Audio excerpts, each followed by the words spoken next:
Fantasy encompasses a rather broad set of categories of fiction, which, for most of civilization, was limited to books and novels.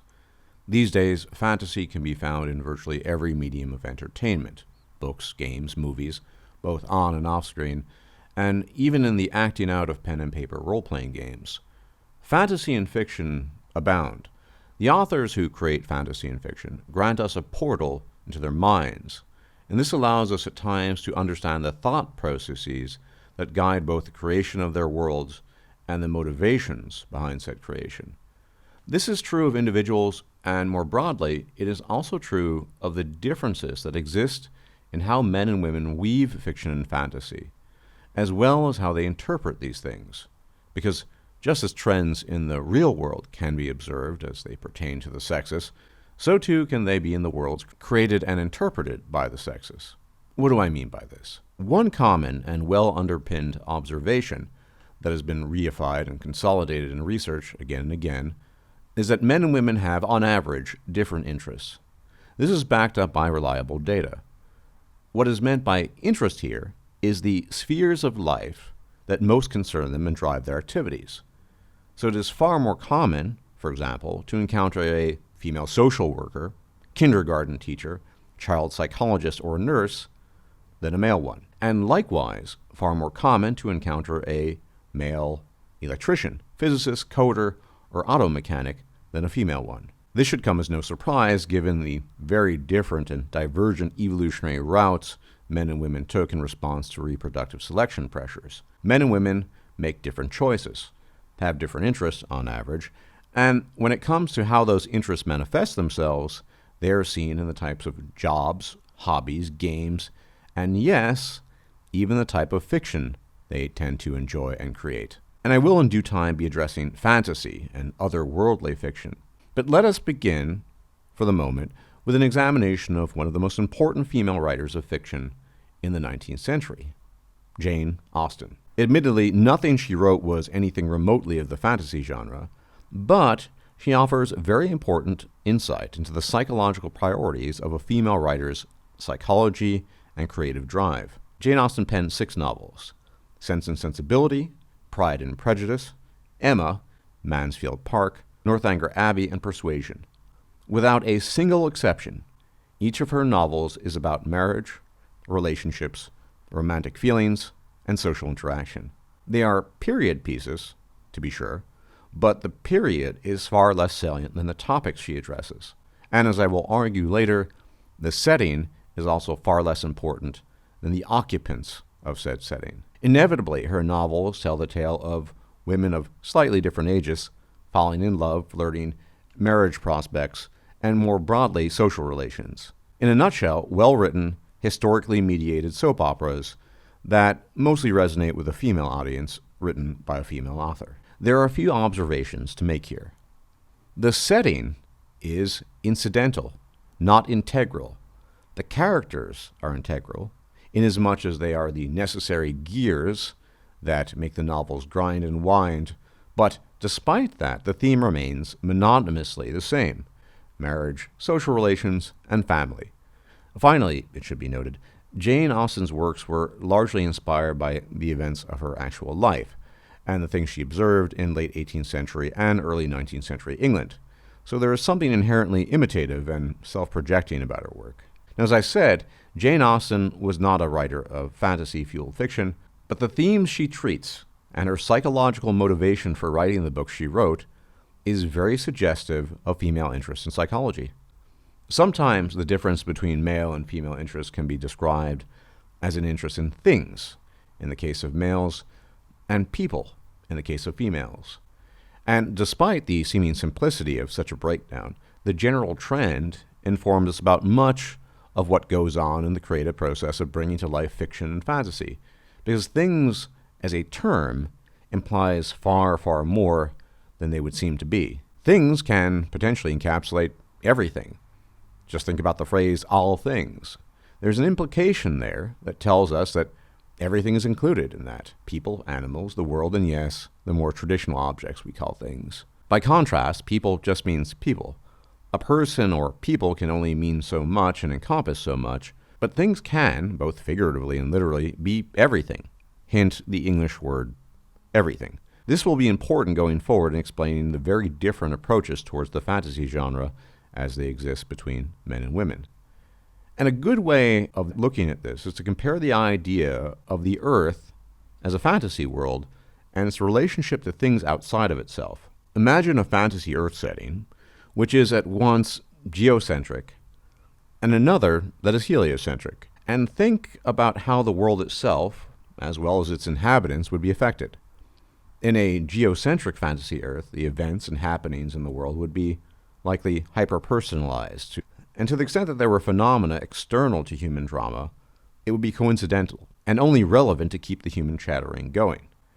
Some things might fly, volcanoes might erupt, and sometimes there would be a tsunami or two, but how and why and their greater significance to this fantasy world called Earth would be largely irrelevant. We will call this Woman's Earth, and the setting is only incidental to the people that appear in this fantasy Earth, in some ways even subordinate to it.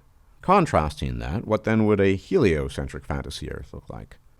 Perhaps in appearance no different, but in description and detail it would bear little resemblance to the soap opera of the former Earth. It would be explained that Earth is but one planet of several, and that it revolves around the sun.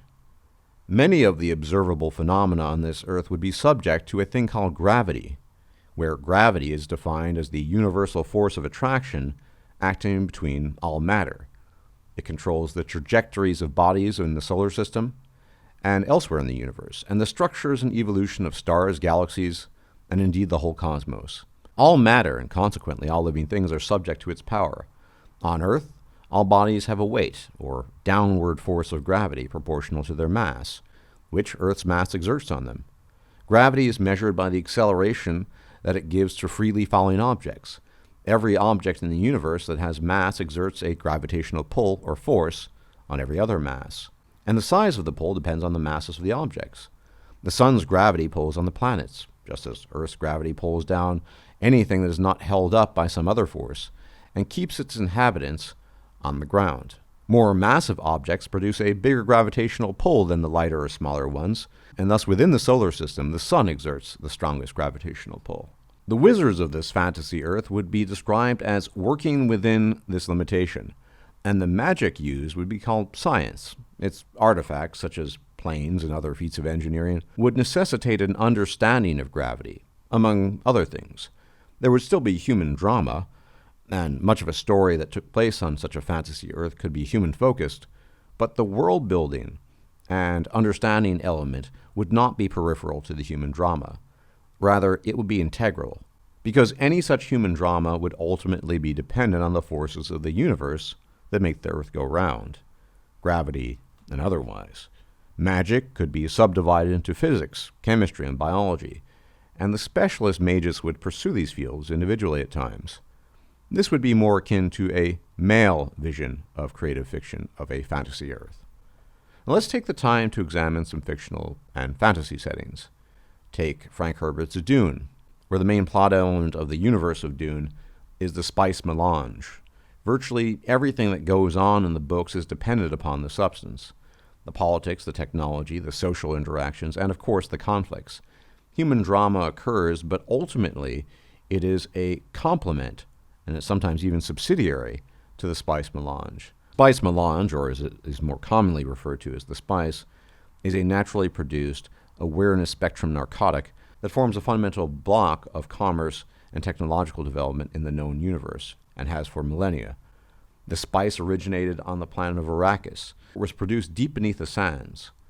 It was created in a process whereby the fungal excretions of sand trout would mix with the water to form a pre-spice mass. This mass would then be brought to the surface of the desert through an explosion of pressure, and under the intense heat and air of Arrakis, melange would form. When the worms died, sand trout would be released into the sand, and the cycle of creation would repeat.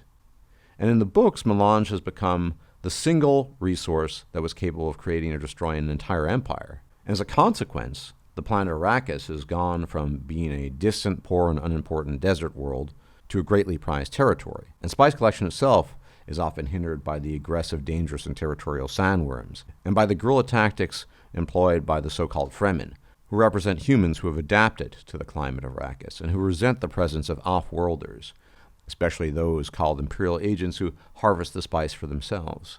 And so it goes. But notice that even in this excessively brief summary of the universe of Dune, that all things human are contingent upon something greater and more valuable, in this case the spice melange.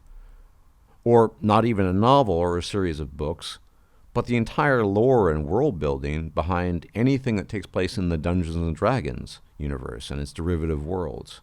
To be sure, there is human and demi-human, for that matter, drama, but all inhabitants, even the gods, are subject to the rules and laws of the multiverse.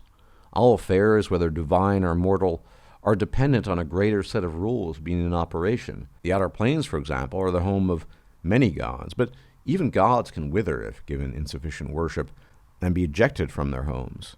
In fact, the story of the time of troubles in the Forgotten Realms tells the tale of the overgod Ao casting out all the gods for perfidy and infidelity to their portfolios. Drama ensues, of course, and there is a soap opera of struggle that takes place, but only within the metaphysical framework that binds all the players in the setting, god and mortal alike. World structure and fidelity to that world are the most important elements of any good fantasy setting, and a setting bereft of that becomes just another soap opera told in a setting that might as well be any other.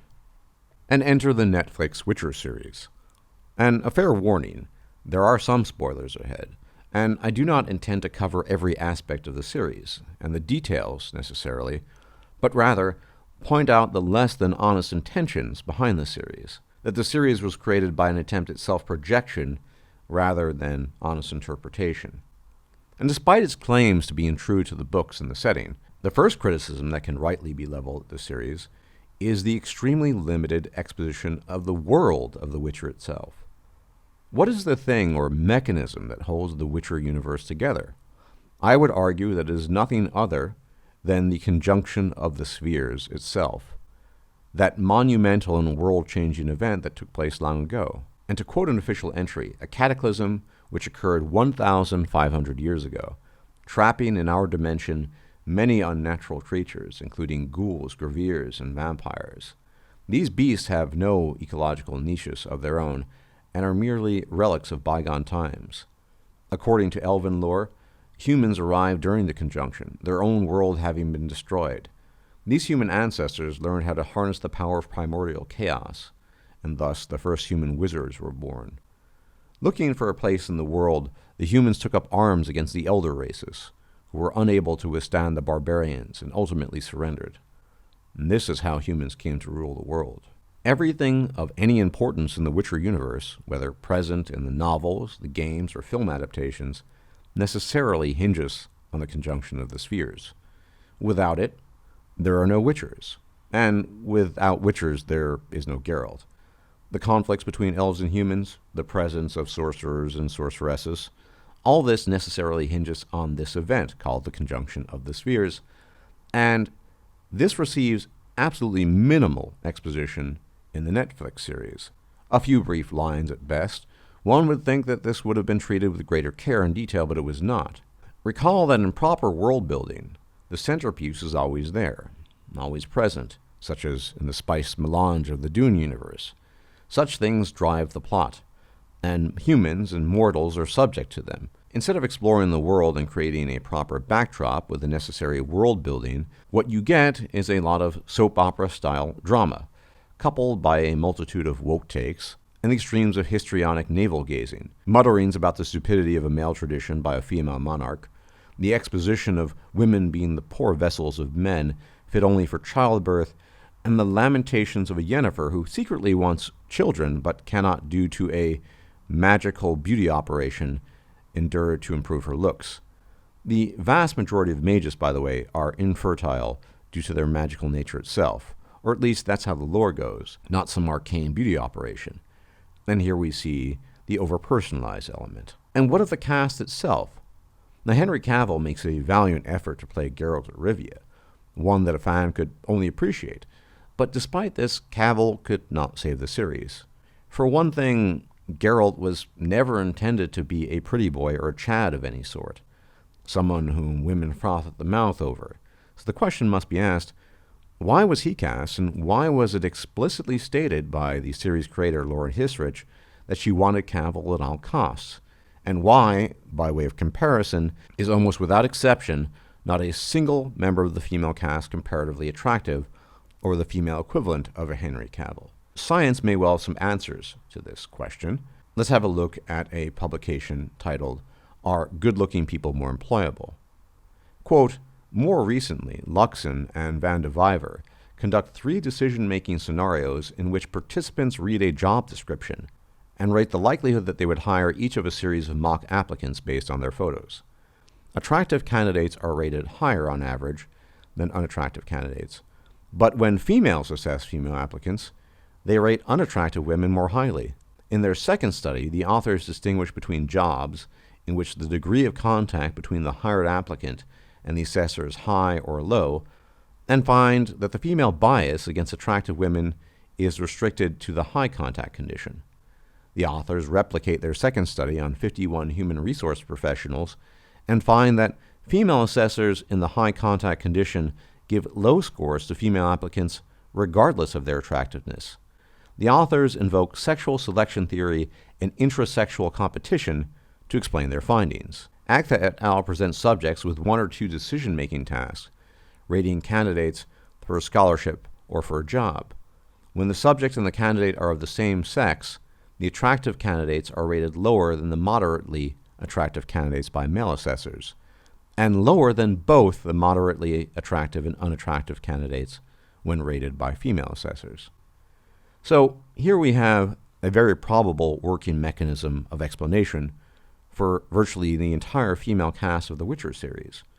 Although both men and women express bias, women express even greater bias in hiring and working with women that they deem too attractive, or even attractive enough for that matter, which explains why Henry Chad Cavill was fine in his role, but Yennefer, Triss, Queen Calanthe of Cintra, and many others were borderline average at best to downright unattractive to ugly in some cases. Never mind the complete departures from the descriptions of female and male characters alike in terms of casting, but plenty of other people have talked about that. Unfortunately, Mrs. Hisrich was not invested in creating a true-to-the-novel series that reflected the author's world, but rather a melodrama-infused, estrogen-laden girl power fest with occasional references to lore and history in that order. It remains to be seen what may happen in Season 2, but if Season 1 is anything to go by, then there is little to be expected. Self-projection, soap opera, and likely continued deviations will be par for the course based on the evidence we have hitherto, but at the very least, it can help us understand how men and women go about their visualization of fiction and fantasy, which is to say, very, very differently. Thank you very much for watching. As this channel operates off of the generosity and contributions of its subscribers, please consider making a donation or becoming a patron. Any and all support is more than appreciated. If you liked this video, please like, share, and subscribe. And if you enjoy my content, please consider making a donation or becoming a patron. Thanks for watching.